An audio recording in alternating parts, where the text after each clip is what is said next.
CFM, en Tarn-et-Garonne, le MAG. Bonjour et merci d'être avec nous dans ce MAG. Aujourd'hui, on vous propose de prendre votre ticket pour Minuit Montmartre, de l'opéra moderne et rétro à la fois. CFM. C'est ce samedi à Bressolles, ce samedi à partir de 20h, un opéra proposé par les Débouvetés, dont fait partie Hélène Ducos. Bonjour Hélène. Bonjour Lisa.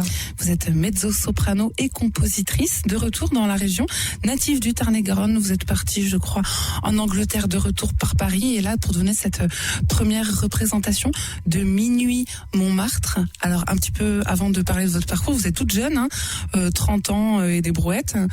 Avant de parler de votre parcours, donc assez atypique, parce que l'opéra, on n'en entend pas parler tous les jours. Minuit Montmartre, c'est quoi ? Minuit Montmartre, c'est un opéra en 4 actes. Je rassure tout le monde qu'il ne dure qu'1 heure et demie. Voilà, avant que tout le monde s'imagine que ça va durer 8 heures. Non, ça dure 1 heure et demie. Et ça raconte l'histoire d'un mafieux dans les années 20 à Montmartre. Donc ça ne se passe que... L'histoire ne se déroule que sur une nuit. Mais dans une nuit à Montmartre, il peut se passer beaucoup de choses. Voilà. Alors, il y a de la prostitution, des gangsters, de la mafia. L'opéra, c'est assez atypique quand même, non ? Non, je pense qu'on se fait une image de l'opéra. On se fait une image de quelque chose d'un peu empoulé, de quelque chose d'assez distant des préoccupations quotidiennes aussi de nous tous. Je crois réellement que l'image est fausse.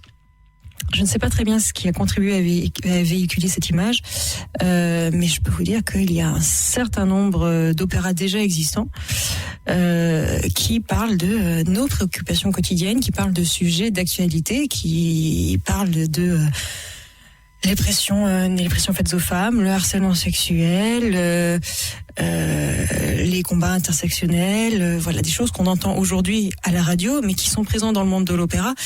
Simplement, je dirais une chose, ils sont surtout ces sujets présents dans le monde de l'opéra anglo-saxon et assez peu dans le monde de l'opéra français et latin. Alors opéra, piano, théâtre, des claquettes même feront leur apparition dans Minuit Montmartre ce samedi. Les claquettes, c'est très étrange. J'ai vraiment voulu en mettre d'abord parce que l'époque dans laquelle est située cette histoire, c'est-à-dire les années 1920, s'y prêtait. Et puis parce que c'est un instrument qui, à ma connaissance, peut-être que je me trompe et on me corrigera, mais je ne crois pas, n'avait jamais été utilisé dans un opéra. Et c'est un véritable instrument, les claquettes. C'est un véritable instrument que j'aime beaucoup, que j'affectionne beaucoup, que je pratique depuis plusieurs années. Et je le pratique avec d'autant plus d'enthousiasme que j'ai découvert, mais après avoir commencé à les pratiquer, que mon grand-père, que je n'ai pratiquement pas connu, était un fou de claquettes. Comme si quelque chose s'était transmis de lui à moi sans que je le sache. Voilà. Et c'est avec grand plaisir, avec enthousiasme, avec joie qu'on les a... qu'on a pratiqué avec toute la troupe des claquettes pour être bien en rythme et pour que ça contribue à cette espèce d'explosion qu'est Minuit Montmartre. Voilà. Pianiste aussi, Hélène Ducos. Oui. Pianiste formée ici, dans le Tarn-et-Garonne. À Montauban, avec Micheline Pinoncelli, que je salue. Oui, pianiste, ce qui m'a beaucoup aidé après dans la composition. Alors je pratique moins aujourd'hui, mais pour d'autres raisons, parce que je chante beaucoup plus. Mais indéniablement, j'ai bénéficié d'une très bonne formation qui m'a permis aussi de composer pour le piano. D'ailleurs, c'est l'instrument principal de Minuit Montmartre et c'est vraiment composé pour le piano. C'est pas une réduction d'orchestre. C'est pas quelque chose composé pour d'autres instruments qu'on aurait arrangé après pour piano. C'est réellement un hommage au piano, un hommage au ragtime, qui est vraiment une musique de cette époque. Alors le ragtime, pour ceux qui connaissent pas, c'est Scott Joplin, c'est The Entertainers, c'est le début du jazz en fait. C'est les débuts du jazz, c'est ces Noirs américains qui vont commencer au piano, d'abord aux États-Unis, puis ça va un peu voyager jusqu'en Europe, à mêler les rythmes des musiques africaines à la musique occidentale. Ça va donner d'abord le ragtime et puis après le jazz. Voilà. Alors ça fait beaucoup de disciplines qui sont mélangées là pour un opéra. Mais c'est ça l'opéra, c'est le mélange des disciplines. C'est-à-dire, dès le début, d'ailleurs, ça a été le mélange des disciplines. Dès le début, l'opéra, c'est le mélange de la musique orchestrale. Parce qu'on visualise quand même un orchestre, effectivement. Tout à fait. Un piano et des claquettes. Tout à fait. Souvent, on visualise un orchestre parce que la très grande majorité des opéras qu'on connaît ont été écrits pour des voix, un chœur et un orchestre parfois extrêmement conséquent. Là, en l'occurrence, et c'est pas le premier qui a été écrit comme ça, là, en l'occurrence, j'ai vraiment voulu limiter au piano. C'est le seul que j'ai écrit comme ça. C'est le seul des opéras que j'ai écrit où j'ai limité au piano et aux claquettes. La partie instrumentale, c'est pas le premier. Il y en a eu dans le passé. Mais il y avait cette véritable raison qui était de remonter à une époque où le piano était présent partout. Le piano était présent dans les bars, le piano était présent dans les maisons closes, le piano était présent dans les cinémas, puisque c'était des pianistes qui accompagnaient les films en noir et blanc. Voilà, et pour une fois, un pianiste joue quelque chose écrit pour son instrument dans un opéra et pas une réduction où ils doivent jouer le rôle de tout un orchestre alors que c'est pas du tout écrit pour ça. Voilà. Et puis de l'art lyrique et de la politique. Un peu, oui. Parce que l'art est politique, on le sait. L'art est politique. Je ne me voyais pas entrer dans l'univers de la création sans dire ce que je pensais. Ça, c'est un grand avantage de passer de chanteuse lyrique qui est au service d'un compositeur, d'une partition, à créatrice. C'est une prise de pouvoir. L'écriture, c'est une prise de pouvoir. Il faut l'assumer. Et vous en avez largement profité, ne serait-ce que par les sujets abordés. Alors la prostitution, redonner la place aux femmes en tant que sujet et non pas comme décor. Oui. C'est né aussi d'une frustration personnelle et artistique. Moi, j'ai eu à chanter pas mal de rôles, ne serait-ce qu'en Angleterre d'ailleurs. Des rôles au demeurant extrêmement intéressants musicalement et j'ai eu beaucoup de chance de les chanter. Mais où, comment dire, je m'ennuyais un petit peu parce que je n'ai pas un tempérament à être passive. Je n'ai pas un tempérament victimaire, je ne crois pas. Et je nourrissais vraiment une vraie frustration d'interprète. Je ne me reconnaissais pas dans ce que je faisais sur scène. On n'est pas obligé de jouer des choses qui nous ressemblent, mais quand on joue toujours la jeune fille à marier en robe à panier, et qu'on est tout sauf ça, il y a un moment où on se dit « qu'est-ce que je fabrique là ?» Donc, automatiquement, quand on passe à la création, on se dit « non, ça plus jamais, ça je vais pas l'écrire. Je veux quelque chose de plus intéressant. » Alors, on est d'accord que c'est deux travails complètement différents. Vous êtes mezzo-soprano, vous êtes compositrice. Oui. Waouh, et claquettiste et pianiste. Je sais pas si on dit claquettiste. Si on le dit. Alors, je suis pas du tout claquettiste professionnelle, pas du tout. Et puis, ce sont vraiment des claquettes, on va dire de niveau débutant qu'il y a sur scène pour que des chanteurs lyriques puissent les chausser sans avoir 10 ans de claquettes derrière eux. C'est le travail musical qui est intéressant. Il faut pouvoir chanter, faut pas être trop essoufflé non plus. Et il faut pouvoir chanter avant, après. Heureusement, je ne les fais pas chanter pendant, parce que là, je pense qu'ils m'en auraient voulu. Ça aurait été trop difficile. Mais vous avez raison, c'est plusieurs fonctions, c'est plusieurs métiers, en réalité. Il se trouve que moi, j'ai fait du piano parce que j'étais trop jeune à l'époque pour étudier le chant lyrique, qu'on ne peut étudier qu'une fois que la voix est adulte.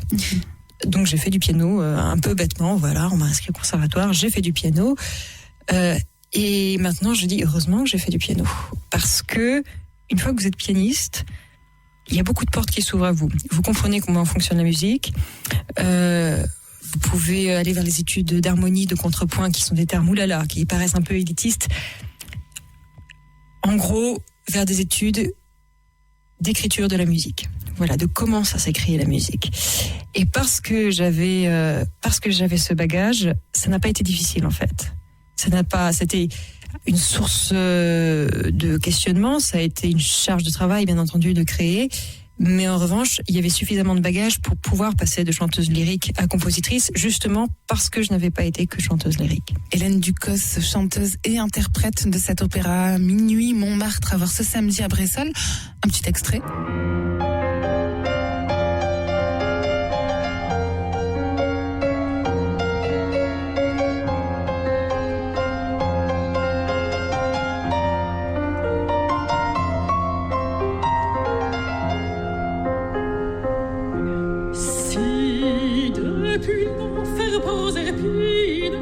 À force la main de Pluton, sans elle la terre chagrine ne connaît pas de floraison.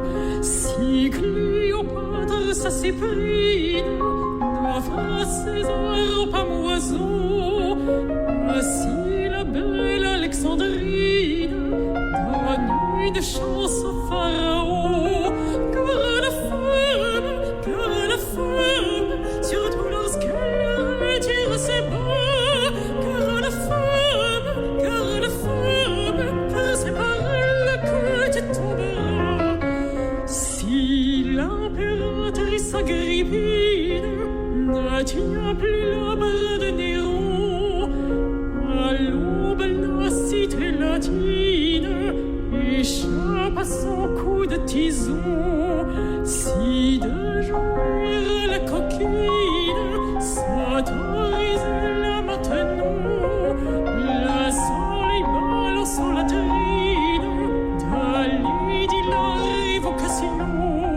Car la femme, surtout lorsqu'elle retire ses bras, car c'est par elle que tu tomberas.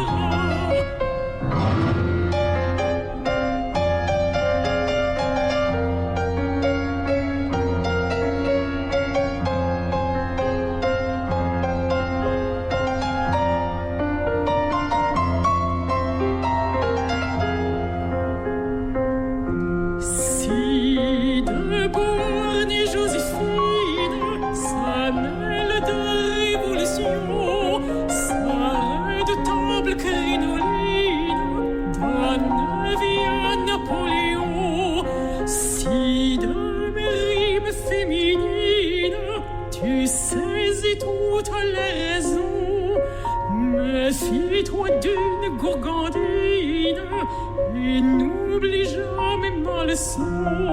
Car la femme, surtout lorsqu'elle retire ses bras, car c'est par elle que tu tomberas.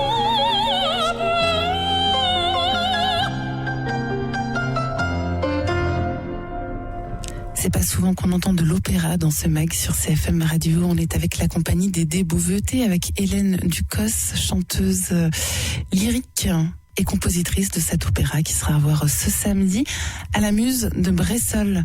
Votre formation, justement, on disait, vous avez commencé le piano à Montauban. Oui. Vous êtes partie en Angleterre pour poursuivre ces études de chanteuse lyrique, mezzo-soprano. Donc, comment ça se passe? Comment est-ce qu'on devient chanteuse d'art lyrique? Alors, déjà, je crois qu'on le devient par nécessité. C'est-à-dire qu'un jour, il y a un coup de foudre. Moi, il s'est produit assez petite. On m'a amenée à l'Opéra du Capitole. C'était Carmen. Voilà, j'ai vu cette femme sur scène qui a commencé à chanter L'amour est un oiseau rebelle, et tout le monde s'est tu, tout le monde l'a écouté. Et il y a un coup de foudre. On se dit, bon ben ça y est, je sais ce que je veux faire. Et une fois que vous avez ce coup de foudre, il n'y a rien qui va vous stopper pour faire ça. Même si c'est extrêmement difficile, c'est un sport de haut niveau, devenir chanteur lyrique. Alors ça commence...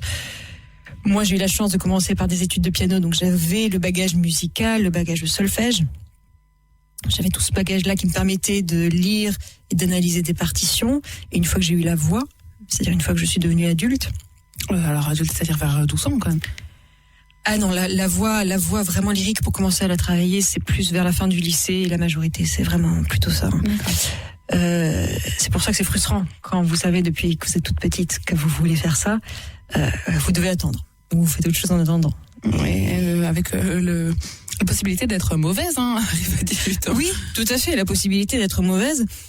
Moi, j'ai eu l'intuition qu'il fallait que je parte parce que j'avais besoin d'une vision peut-être un peu téméraire de la question. C'est-à-dire que quand vous arrivez en Angleterre dans les conservatoires supérieurs, que vous passez le concours d'entrée, bien sûr la voix compte, mais ce qui compte encore plus, notamment dans les entretiens, c'est votre volonté.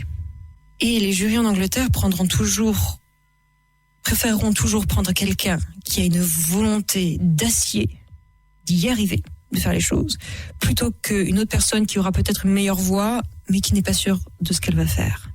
Alors les armes, c'est de faire des gammes sur le duo des fleurs. C'est quoi des cours d'art lyrique? Des cours d'art lyrique, ça commence par une mise en éveil du corps. C'est-à-dire la première chose qu'il faut savoir sur l'opéra, le chant lyrique, c'est que c'est un sport. Une des premières choses qu'on apprend, c'est que faut se lever tôt le matin, faut aller faire du sport, souvent de la natation, souvent des choses comme ça. Il faut faire beaucoup d'exercices de respiration, énormément d'exercices de respiration. Il faut faire beaucoup d'étirements, voilà, ouvrir la cage thoracique. Et là, peut-être, on est prêt à commencer un cours de chant.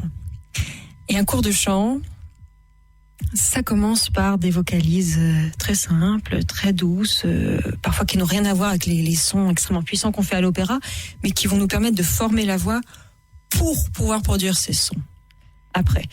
Et puis évidemment vient le temps des vocalises, voilà, dans tous les sens, dans tous les tons, avec toute une batterie d'exercices pour essayer non pas de dompter, parce que je pense pas que la voix se dompte, mais d'apprivoiser sa voix. Et par là même de s'apprivoiser soi. Parce que la voix est l'expression de quelque chose d'extrêmement intime. Elle est l'expression de nos contradictions. Elle est parfois l'expression de ce qu'on aimerait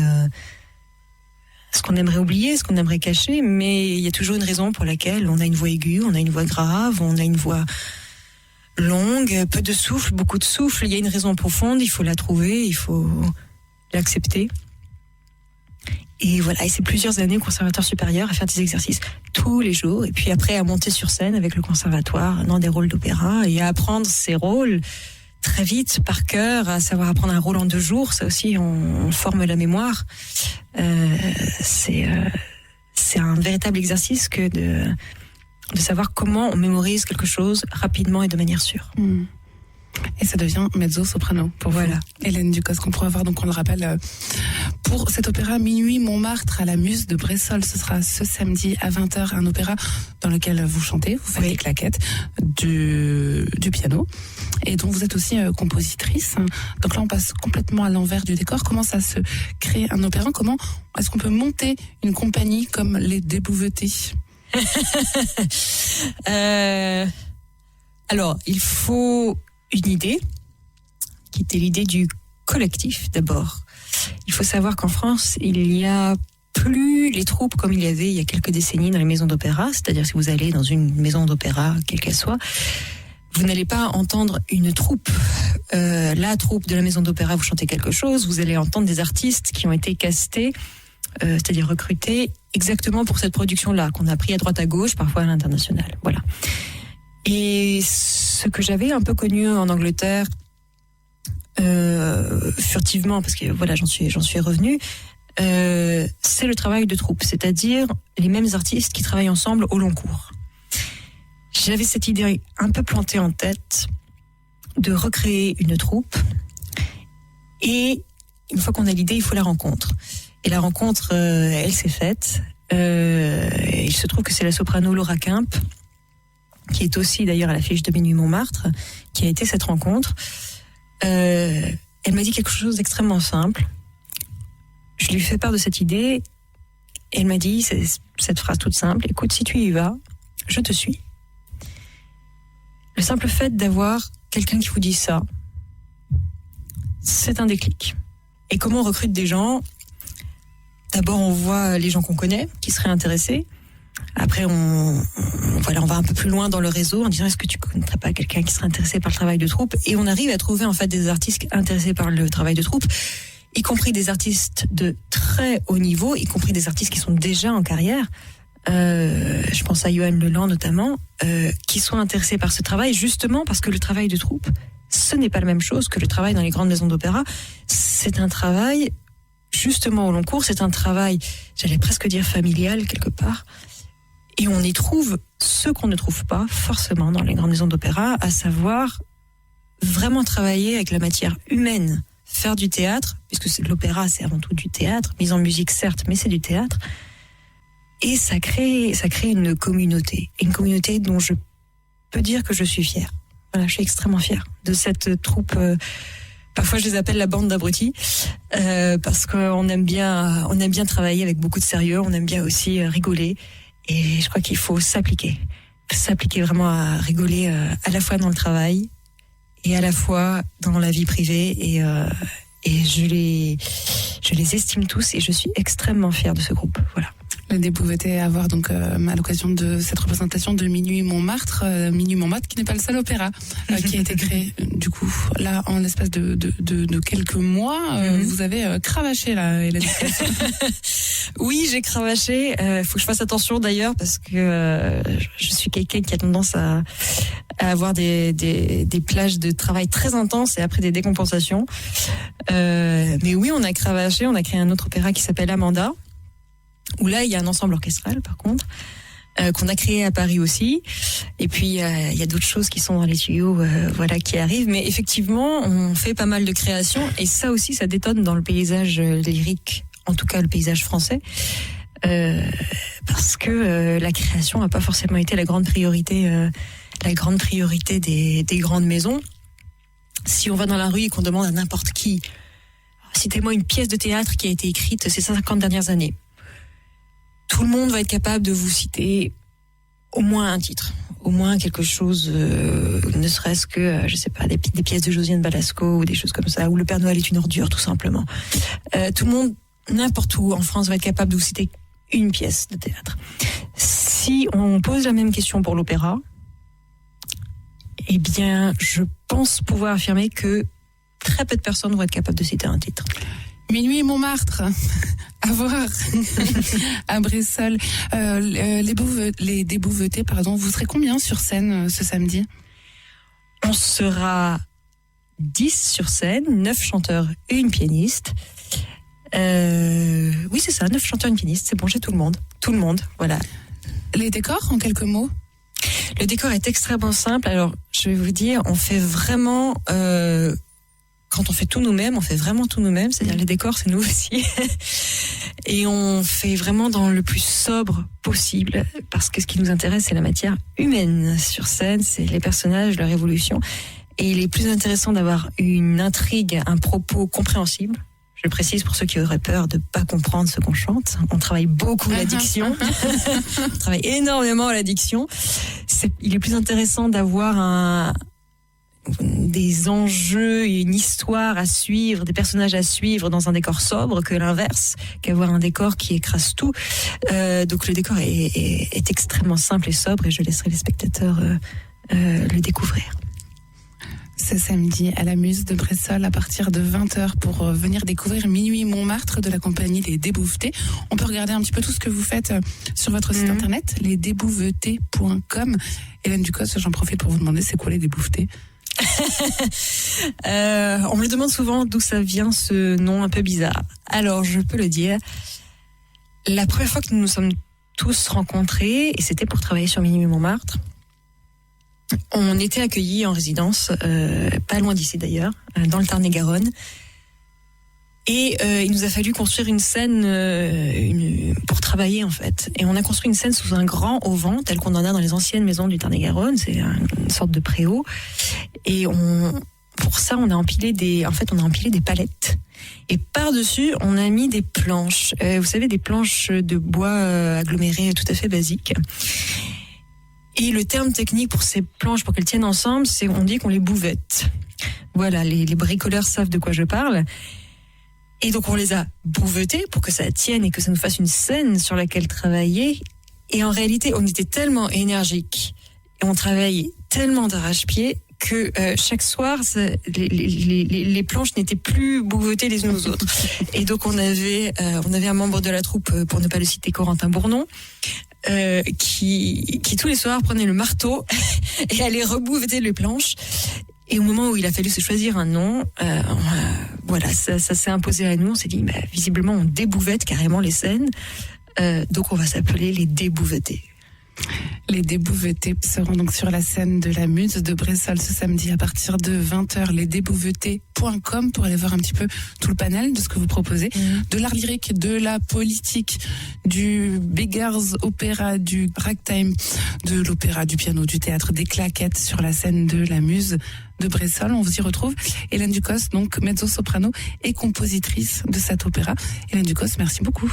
Merci, j'en profite pour remercier le maire de Bressolles, Jean-Louis Ibre, qui nous a accueillis en répétition et qui nous accueille pour Minuit Montmartre. Voilà, c'était un très beau cadeau qu'il nous fait, donc merci à lui. Et merci à tous d'avoir été à notre écoute pendant ce magazine, ce mag qui sera rediffusé à 17h et à 21h30, comme d'accoutumé et comme d'habitude, à réécouter en podcast sur le site cfmradio.fr.